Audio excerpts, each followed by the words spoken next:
mga karuba! This is your Konyo Boy, Apong Glenn, Reppin English Ilocano Aglalaok. And today we have a trivia. Titrivia tayo itangal daw, ket tayo pagka-istoryaan ti St. William Cathedral. Ito dati likod ko. Okay? Iso na ket mas amam nga Lawag Cathedral. Ngem ti ususto nangatagan ket St. William Cathedral. Naipatakder dito idi panahon ti Espanyol ken tinaga na idi ko Cathedral de San Guillermo. Narami di suna idi 1612. Dati nga min dito nga kapilya idi kapilya lang isuna idi ko nga narami ti kayo. Isu ti sentro ti simbaan ti Romano Katoliko iti diocese ti Lawag. Daydiin mo na nga kayo nga kapilya dito iket na ipatakder idi 1580. Narugyan iso na idi 1612 nga naipatakder ken idi 1843 ket na uram detoy. Dito nga simbaan dito datilugod ko.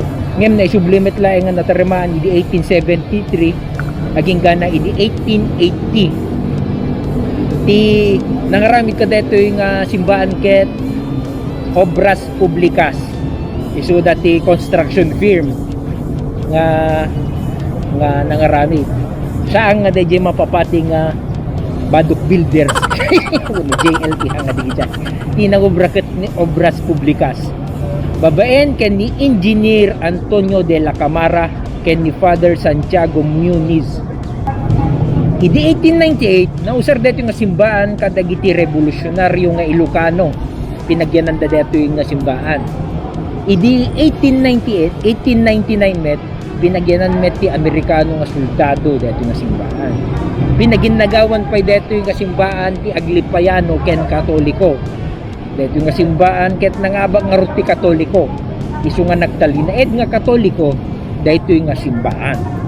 Nagbalin pa nga katedral idi 1961. Kabayatan met nga nagbalin nga Diocese of Lawag, Diocese ti Lawag dito yung simbaan. Dito idi nang rugi ti Diocese ti Lawag dito ket nagbalin nga katedral. Na-renovate dito idi 1971 aging gana idi 1972 ken naperdi basit dito idi at aging gined idi 1983. Sang ka basit lang nga paset na dito nga simbaan ket Italian Renaissance design. Isa nga nakit makita ti 2-story duwa nga palapag nga adda ni San Guillermo tangato na asjay. Actually ni San Guillermo ket may isa nga ermitanyo.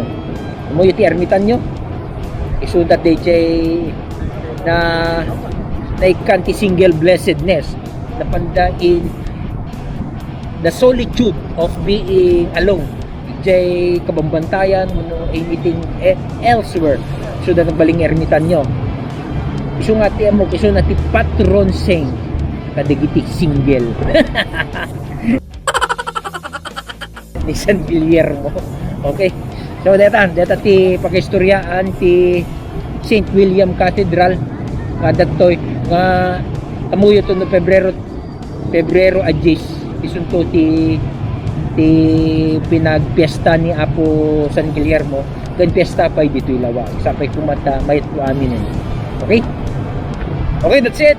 And this is your Konyo Boy Apong Glenn, Reppin English Ilocano Aglalaok. Yo, peace out, bye-bye.